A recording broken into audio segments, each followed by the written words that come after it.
اعوذ باللہ من الشیطان الرجیم بسم اللہ الرحمن الرحیم وَهَذَا كِتَابٌ أَنزَلْنَاهُ مُبَارَكٌ مُصَدِّقٌ الَّذِي بَيْنَ يَدَيْهِ وَلِتُنذِرَ أُمَّ الْقُرَى وَمَنْ حَوْلَهَا وَالَّذِينَ يُؤْمِنُونَ بِالْآخِرَةِ يؤمنون به وهم على صلاتهم يحافظون۔ اور یہ ایک کتاب ہے جسے ہم نے نازل کیا ہے، بڑی بابرکت ہے، اس کتاب کی تصدیق کرنے والی ہے جو اس سے پہلے ہے، اور تاکہ آپ مکہ اور اس کے ارد گرد والوں کو خبردار کر دیں، اور جو آخرت پر یقین رکھتے ہیں وہی اس پر ایمان لاتے ہیں، اور وہ اپنی نمازوں کی حفاظت بھی وہی کرتے ہیں۔ سورۃ الانعام آیا 92۔ برکت قرآن مجید کا وصف ہے، اور اس کا سبب یہ ہے کہ یہ بھلائیوں اور نیکیوں پر مشتمل ہے۔ جس مہینے میں قرآن پاک نازل کیا گیا وہ مہینہ مبارک ہے، یعنی رمضان المبارک۔ جس رات میں قرآن مجید نازل کیا گیا وہ رات مبارک ہے، یعنی لیلۃ القدر، جو برکت والی رات ہے۔ رب العزت کا ارشاد ہے، اِنَّا أَنزَلْنَاهُ فِي لَيْلَةٍ مُبَارَكَةٍ اِنَّا كُنَّا مُنذِرِينَ، یقیناً ہم نے اس کو ایک بابرکت رات میں نازل کیا، یقیناً ہم ڈرانے والے تھے۔ الدخان سورۃ الدخان آیا 3۔ جس ہستی پر نازل کیا گیا وہ ذات مبارک ہے، یعنی محمد صلی اللہ علیہ وآلہ وسلم۔ قرآن مجید اپنے مضامین، مفہوم، ہدایات اور ان کے اثرات کے اعتبار سے مبارک ہے۔ قرآن مجید کا متن معنی کے اظہار کے اعتبار سے مبارک کلام ہے، قرآن میں معنی کا دریا ہے۔ قرآن مجید اپنے اثرات کے اعتبار سے مبارک ہے، کوئی اور کلام اس طرح اثر انداز نہیں ہو سکتا جیسے یہ کلام اثر انداز ہوتا ہے۔ قرآن مجید کو ایک خاص قوت عطا کی گئی، یہ اپنی اسی قوت کے اعتبار سے مبارک ہے۔ یہ قرآن کریم کے بابرکت ہونے کا نتیجہ تھا کہ اس نے عرب جیسی جاہل قوم کو، جو قبائلی عصبیت کی وجہ سے ہر وقت سر پیکار اور لڑتی مرتی رہتی تھی، ایک مذہب قوم بنا کر چند ہی سالوں میں اس کی کایا پلٹ کر رکھ دی۔ ان کے اخلاق اور عادات اس قدر اعلیٰ بن گئے کہ یہی جاہل، وحشی اور اجڑ قوم تمام اقوام عالم کی پیشوا بن گئی، بڑی بڑی طاقتوں کو سرنگوں کیا اور دنیا کے ایک کثیر حصے پر قابض ہو کر ان میں علوم و تہذیب پھیلانے کا سبب بن گئی۔ قرآن کی تعلیم نے انہیں ذلت کی گہرائیوں سے نکال کر عزت کے بلند مقامات پر پہنچا دیا۔ مصدق الذی بین یدیہ، اس کتاب کی تصدیق کرنے والی ہے جو اس سے پہلے ہے۔ اللہ تعالیٰ کی کتاب دوسری آسمانوں کی کتابوں کی کیسے تصدیق کرتی ہے جبکہ ان میں تحریف ہو چکی ہے؟ قرآن مجید پچھلی کتابوں کی تصدیق ان کی اصل شکل میں کرتی ہے۔ قرآن مجید پچھلی کتابوں کی تصدیق یعنی موافقت کرتا ہے اور ان کی سچائی پر گواہ ہے۔ قرآن مجید پچھلی کتابوں کی تصدیق کیوں کرتی ہے؟ قرآن مجید پچھلی کتابوں کی تصدیق اس لیے کرتا ہے جو اصول اور عقائد قرآن کے اندر موجود ہیں وہ پچھلی کتابوں میں بھی موجود تھے۔ وَلِتُنذِرَ أُمَّ الْقُرَى وَمَنْ حَوْلَهَا، اور تاکہ آپ مکہ اور اس کے ارد گرد والوں کو خبردار کر دیں۔ اس شہر مکہ میں وہ گھر ہے جسے انسانوں کی عبادت کے لیے تعمیر کیا گیا۔ اس شہر مکہ کو انسانوں اور ہر ذی روح کے لیے جائے امن قرار دیا گیا۔ اس شہر سے اسلام کی دعوت اٹھی جو سب کے لیے عام ہے۔ اس شہر میں تمام ایمان والے حج کے لیے اکٹھے ہوتے ہیں تاکہ اسلام کی دعوت لے کر دنیا میں پھیل جائیں۔ مکہ کو ام القریٰ کیوں کہا گیا؟ مکہ مکرمہ کو ام القریٰ اس لیے کہا گیا ہے کہ وہاں وہ پہلا گھر ہے جسے انسانوں کے لیے اللہ کے حکم سے بنایا گیا اور جو تمام اہل جہان کا قبلہ اور ان کے حج کی جگہ ہے۔ اس سے مراد یہ ہے کہ قرآن حکیم سے مکہ والوں کو تو خبردار کیا جائے گا مگر اس کے ارد گرد رہنے والے دنیا کے تمام انسانوں کو بھی خبردار کیا جائے گا۔ تو الفاظ توجہ طلب ہیں۔ ام القریٰ بستیوں کی ماں، یعنی بستیوں میں مرکز کی حیثیت رکھنے والی، اور دوسرے ہال میں یعنی اس کے مرکز کے ارد گرد، اور یہاں اس سے مراد پوری انسانیت ہے۔ اللہ تعالیٰ نے فرمایا وَمَا أَرْسَلْنَاكَ إِلَّا رَحْمَةً لِّلْعَالَمِينَ، ہم نے آپ کو صلی اللہ علیہ وسلم کو تمام جہانوں والوں کے لیے رحمت بنا کر بھیجا۔ وَمَا أَرْسَلْنَاكَ إِلَّا كَافَّةً لِّلنَّاسِ بَشِيرًا وَنَذِيرًا، ہم نے آپ کو صلی اللہ علیہ وآلہ وسلم کو تمام انسانوں کے لیے بشیر اور نذیر بنا کر بھیجا۔ قرآن مجید کے نزول کا مقصد یہ ہے کہ مکہ والوں اور اس کے ارد گرد یعنی تمام لوگوں کو اللہ تعالیٰ کے عذاب سے اور اس کی پکڑ سے ڈرائے تاکہ وہ کاموں سے بچ جائیں، وہ اللہ کے عذاب کا سبب بنتے ہیں۔ نزول کتاب کا اصل مقصد کیا ہے؟ قرآن مجید کے نزول کا مقصد لوگوں کو ہوشیار کرنا ہے۔ جب تک کسی کے دل میں آخرت کا اندیشہ نہیں ہوتا، وہ کتاب سے ہدایت لینے کے معاملے کو سنجیدہ معاملہ نہیں سمجھتا۔ حقیقت یہ ہے کہ قرآن مجید کی دعوت اسی کے دل میں جگہ بناتی ہے جو آخرت کا خوف رکھے۔ اس لیے اللہ تعالیٰ نے نزول کتاب کا مقصد انذار یعنی برے انجام سے ڈرانا اور ہوشیار کرنا قرار دیا ہے۔ وَالَّذِينَ يُؤْمِنُونَ بِالْآخِرَةِ يُؤْمِنُونَ بِهِ، اور جو آخرت پر یقین رکھتے ہیں وہی اس پر ایمان لاتے ہیں۔ اللہ تعالیٰ کی کتاب ہدایت قرآن مجید کو وہ لوگ مان لیتے ہیں جو آخرت کا خوف رکھتے ہیں اور جو قیامت کے قیام کو مان لیتے ہیں۔ ایمان بالآخرت کا تقاضا ہے آدمی نبی صلی اللہ علیہ وسلم اور قرآن پر ایمان لائے۔ اس لیے آپ صلی اللہ علیہ وآلہ وسلم کی دعوت کا مقصد ہی یہی تھا کہ آپ بنی نوع انسان کو آخرت میں عذاب نار سے بچنے اور حصول جنت کے لیے عمل کرنے کی دعوت دیں۔ جب دل میں آخرت کا یقین بس جاتا ہے تو لوگ اللہ تعالیٰ کی رضا کی تلاش میں لگ جاتے ہیں۔ وَهُمْ عَلَىٰ صَلَاتِهِمْ يُحَافِظُونَ، اور وہ اپنی نمازوں کی حفاظت بھی وہی کرتے ہیں۔ نمازوں کی حفاظت وہ کرتا ہے جو آخرت پر یقین رکھتا ہے اور قرآن مجید کو اپنی زندگی کی کتاب سمجھ کر تھام لیتا ہے۔ ایسے لوگ اپنی نمازوں کی حفاظت کرتے ہیں، یعنی وہ نمازوں کو وقت کی پابندی کے ساتھ ہمیشہ ادا کرتے ہیں اور نماز کے ارکان، حدود اور اس کے آداب و شرائط اور اس کی تکمیل کرنے والے تمام امور کی حفاظت کرتے ہیں۔ اللہ تعالیٰ ہمیں نمازوں کی حفاظت کرنے والوں میں شامل فرمائے، آمین یا رب العالمین۔ وَمَنْ أَظْلَمُ مِمَّنِ افْتَرَىٰ عَلَى اللَّهِ كَذِبًا أَوْ قَالَ أُوحِيَ إِلَيَّ وَلَمْ يُوحَىٰ إِلَيْهِ شَيْءٌ وَمَنْ قَالَ سَأُنزِلَ مِثْلَ مَا أُنزِلَ اللَّهُ وَلَوْ تَرَىٰ إِذِ الظَّالِمُونَ فِي غَمَرَاتِ الْمَوْتِ وَالْمَلَائِكَةُ بَاسِطُو أَيْدِيهِمْ أَخْرِجُوا أَنفُسَكُمْ الْيَوْمَ تُجْزَوْنَ عَذَابَ الْهُونِ بما کنتم تقولون علی اللہ غیر الحق وکنتم عن آیاتہ تستکبرون، اور اس سے بڑا ظالم اور کون ہوگا جو اللہ تعالیٰ پر جھوٹ باندھے یا کہے کہ مجھ پر وحی کی گئی حالانکہ اس پر کچھ وحی نہ کیا گیا ہو، اور جو کہے کہ جیسا کلام اللہ تعالیٰ نے نازل کیا ہے جلد ہی میں بھی ویسا ہی اتاروں گا۔ کاش آپ دیکھیں جب یہ ظالم موت کی سختیوں میں ہوتے ہیں اور فرشتے اپنے ہاتھ پھیلانے والے ہوتے ہیں، نکالو اپنی جانیں، آج تمہیں ذلت کا عذاب دیا جائے گا، اس وجہ سے کہ تم اللہ تعالیٰ پر ناحق باتیں کہتے تھے اور اس کی آیات سے تکبر کرتے تھے۔ سورۃ الانعام آیا 93۔ اس کا شان نزول دیکھتے ہیں۔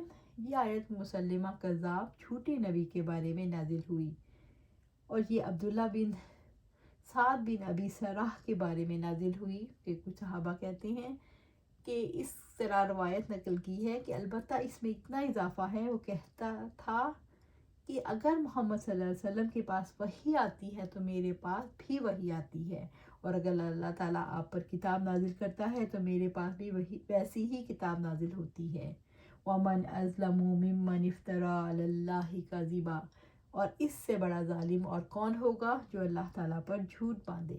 اللہ تعالیٰ پر جھوٹ باندھنے سے مراد ایسی بات اس کی طرف منسوب کرنا جس سے وہ بری ہے۔ اللہ تعالیٰ پر جھوٹ باندھنے کو سب سے بڑا ظلم اس لیے کہا گیا کیونکہ یہ بہتان ہے، اس میں دین میں کی جانے والی تبدیلی کو اللہ تعالیٰ کی جانب منسوب کیا جاتا ہے، جو کہ سب سے بڑا ظلم ہے۔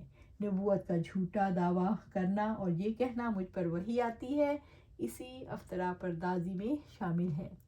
نبوت کا جھوٹا دعویٰ دوسروں پر بھی لازم کرتا ہے کہ وہ اس کی پیروی کریں اور مخالفوں کے جان و مال کے کو حلال قرار دیں۔ اللہ تعالیٰ پر جھوٹ کیسے باندھا جاتا ہے؟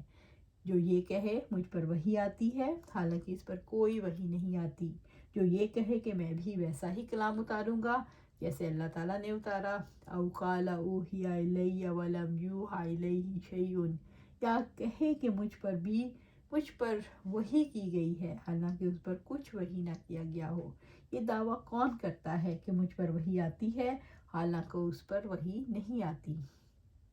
یہ دعویٰ ایسا شخص کرتا ہے جو اللہ تعالیٰ کی اور اس کے نبی کی عظمت کو نہیں سمجھ پاتا، جس کو مادی اعتبار سے اپنی ذات بڑی اور نبی کی ذات چھوٹی دکھائی دیتی ہے، جس کی نظریں دنیا میں گم ہو جاتی ہیں اور وہ آخرت کی دعوت دینے والے کی عظمت کو سمجھ نہیں پاتے، اس لیے دعویٰ کر بیٹھتے ہیں کہ ہم پر بھی وحی آئی ہے۔ وَمَا قَالَ سَأُنزِلُ مِثْلَ مَا انزل اللہ، اور جو کہے جیسا کلام اللہ تعالیٰ نے نازل کیا ہے جلد ہی میں بھی ویسا ہی اتاروں گا۔ کون اس سے بڑھ کر ظلم ہو سکتا ہے؟ جو یہ جھوٹا گمان رکھتا ہو کہ وہ اس چیز پر قدرت رکھتا ہے جس کی قدرت اللہ تعالیٰ رکھتا ہے، وہ بھی ویسی ہی شریعت دے سکتا ہے جیسی اللہ تعالیٰ نے دی، وہ بھی وہی اتار سکتا ہے۔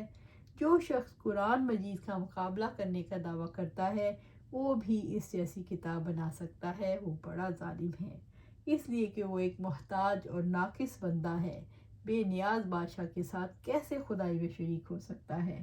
وَلَوْ تَرَىٰ إِذِ الظَّالِمُونَ فِي غَمَرَاتِ الْمَوْتِ، اور کاش آپ دیکھیں جب یہ ظالم موت کی سختیوں میں ہوتے ہیں۔ اللہ تعالیٰ نے ظالموں کی مذمت کی اور ان کے لیے عذاب کا ذکر کیا جو عالم نظام ان کو دیا جائے گا۔ جب ان پر موت کی سختیاں آئیں گی، ہولناک کرب میں مبتلا ہوں گے، تو اس شدت کرب کو کوئی بیان نہیں کر سکتا۔ وَالْمَلَائِكَةُ بَاسِطُو أَيْدِيهِمْ أَخْرِجُوا أَنفُسَكُمْ الْيَوْمَ تُجْزَوْنَ عَذَابَ الْهُونِ، اور فرشتے اپنے ہاتھ پھیلانے والے ہوتے ہیں، نکالو اپنی جانیں، آج تمہیں ذلت کا عذاب دیا جائے گا۔ نزاع کی حالت میں فرشتے ظالموں کی طرف ہاتھ بڑھائیں گے اور روحوں کو قبض کرتے وقت جب وہ جسموں سے نکلنے کا انکار کریں گی تب انہیں کہا جائے گا لاؤ نکالو اپنی جان۔ انہیں ایسا سخت عذاب دیا جائے گا جو انہیں رسوا کر دے گا۔ فَكَيْفَ إِذَا تَوَفَّتْهُمُ الْمَلَائِكَةُ يَضْرِبُونَ وُجُوهَهُمْ وَأَدْبَارَهُمْ، تو کیا ہوگا جب فرشتے ان کی ارواح قبض کریں گے، ان کے چہروں ان کی کمروں پہ ماریں گے۔ سورۃ محمد آیات 27۔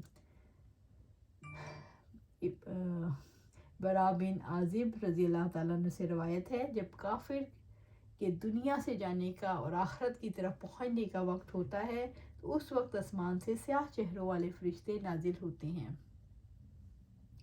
ان کے ساتھ ٹاٹ ہوتے ہیں، وہ اس کے پاس آ کر وہاں بیٹھ جاتے ہیں جہاں تک نظر پہنچتی ہے، پھر ملک الموت تشریف لاتے ہیں اور اس کے سارے سر کے پاس بیٹھ جاتے ہیں اور کہتے ہیں اے خبیث جان تو نکل۔ اللہ تعالیٰ کی ناراضگی کی طرف وہ روح اس کے جسم میں متفرق ہو جاتی ہے، یعنی جسم میں ادھر ادھر پھرتی ہے کیونکہ نکلنا نہیں چاہتی۔ ملک الموت زبردستی اس کی جان کو اس طرح نکالتے ہیں جیسے بھیگا ہوا اون سیخ پر لپٹا ہو اور طاقت کے ذریعے اس اون سے نکالا جائے۔ جب اس کی روح کو ملک الموت نکال لیتے ہیں، دوسرے فرشتے جو وہاں ہوتے ہیں وہ پلک جھپکنے کے ہی اس کو اپنے ہاتھوں میں نہیں چھوڑتے، ہاتھوں میں پکڑ لیتے ہیں، ان کے ہاتھ سے لے کر ان ٹانٹوں میں رکھ دیتے ہیں جو ساتھ لے کر آئے تھے، اور اس روح سے ایک ایسی بدبو نکلتی ہے جیسے زمین پر سب سے بڑی سڑی ہوئی لاش ہو کبھی بدبو آئی ہو۔ اس روح کو لے کر آسمان کی طرف چڑھ جاتے ہیں، فرشتوں کی جس جماعت پر بھی گزرتے ہیں وہ پوچھتی ہیں یہ کون خبیث روح ہے، وہ اس کا برے سے برا نام لے کر جس سے وہ دنیا میں پکارا جاتا تھا جواب دیتے ہیں یہ فلاں بن فلاں ہیں، یہاں تک کہ قریب آنے والے آسمان تک لے جاتے ہیں۔ وہاں پہنچ کر دروازہ کھلواتے ہیں تو دروازہ نہیں کھولا جاتا۔ اس کے بعد رسول اللہ صلی اللہ علیہ وسلم نے سورۃ اعراف کی یہ آیت تلاوت فرمائی۔ ان کے لیے نہ آسمان کے دروازے کھولے جائیں گے اور نہ وہ جنت میں داخل ہوں گے یہاں تک کہ اونٹ سوئی کے ناچے میں داخل ہو جائے۔ سورۃ اعراف آیت 40۔ انس رضی اللہ تعالیٰ عنہ بیان کرتے ہیں کہ نبی صلی اللہ علیہ وسلم نے فرمایا کہ آدمی جب قبر میں رکھا جاتا ہے اور دفن کر کے اس کے لوگ پیٹھ موڑ کر رخصت ہوتے ہیں تو جو ان کے جوتوں کی آواز سنتا ہے، پھر 2 فرشتے آتے ہیں اور اسے بٹھاتے ہیں اور پوچھتے ہیں کہ اس شخص محمد صلی اللہ علیہ وسلم کے متعلق تمہارا کیا اعتقاد ہے؟ وہ جواب دیتا ہے میں گواہی دیتا ہوں کہ وہ اللہ تعالیٰ کے بندے اور اس کے رسول ہیں۔ اس جواب پر اس سے کہا جاتا ہے یہ دیکھ جہنم کا اپنا ایک ٹھکانہ، لیکن اللہ تعالیٰ نے تیرے لیے جنت میں ایک مکان اس کے بدلے بنا دیا۔ نبی صلی اللہ علیہ وسلم نے فرمایا پھر اس بندہ مومن کو جنت اور جہنم دونوں دکھائی جاتی ہیں، اور رہا کافر یا منافق، اس کا جواب یہ ہوتا ہے مجھے معلوم نہیں، میں نے لوگوں کو ایک بات کہتے سنا تھا وہی میں بھی کہتا رہا۔ پھر اسے کہا جاتا ہے تو نے تو کچھ سمجھا اور نہ اچھے لوگوں کی پیروی کی۔ اس کے بعد اسے ایک لوہے کے ہتھوڑے سے بڑے زور سے مارا جاتا ہے اور اتنے بھیانک طریقے سے چیختا ہے کہ انسان اور جن کے سوائے گرد کی تمام مخلوق سنتی ہے۔ اللہ تعالیٰ ہمیں قبر کے عذاب سے بچائے، اللہ سبحانہ تعالیٰ قبر کے عذاب سے بچائے۔ ظالموں کی سرکشی کی وجہ سے اللہ تعالیٰ پر جھوٹ باندھتے تھے، اللہ تعالیٰ کی آیت کے مقابلے میں تکبر کرنے کی وجہ سے۔ اس آیت کے خوفناک منظر سے انسان پر کیا اثرات ہوتے ہیں؟ انسان خوف کے مارے دہشت زدہ ہو جاتا ہے، اس کا کلیجہ منہ کو آنے لگتا ہے، وہ تکبر چھوڑنے کے لیے تیار ہو جاتا ہے۔ اللہ سبحانہ تعالیٰ ہمارا تکبر ختم کر دے، ہم کبھی نہ کریں، ہمیں اپنا عاجز بندہ بنا لے۔ بما کنتم تقولون علی اللہ غیر الحق، اس وجہ سے کہ تم اللہ تعالیٰ پر ناحق باتیں کہتے تھے، یعنی یہ عذاب اس لیے دیے جا رہا ہے کہ تم جھوٹ بولتے تھے اور انبیاء جو حق لے کر آتے تھے اسے جھٹلاتے تھے۔ یہ عذاب تمہارے اعمال کی جزا ہے اور جزا ہمیشہ عمل کی جن سے ہوتی ہے۔ وَكُنْتُمْ عَنْ آیَاتِهِ تَسْتَكْبِرُونَ، اور اس کی آیت سے تکبر کیا کرتے تھے۔ تم اللہ تعالیٰ کی آیات کو ماننے اور ان پر عمل کرنے سے انکار کرتے تھے، اس لیے تمہیں یہ عذاب دیا جا رہا ہے۔ یہاں یہ آیت کریمہ برزخ کے عذاب اور برزخ کی نعمت پر دلالت کرتی ہے، کیونکہ اس خطاب اور عذاب کا رخ ان کی طرف عین نزاع کے وقت اور موت سے تھوڑا پہلے اور موت کے بعد کا ہے۔ یہ آیت کریمہ اس امر پر دلالت کرتی ہے کہ روح جسم رکھتی ہے، جو داخل ہوتی ہے اور خارج ہوتی ہے، جس کو مخاطب کیا جاتا ہے وہ جسد کے ساتھ مل کر رہتی ہے اور اس سے علیحدہ ہو جاتی ہے، یہ ان کا برزخی حال ہے۔ انسان کے اندر تکبر کیسے پیدا ہوتا ہے؟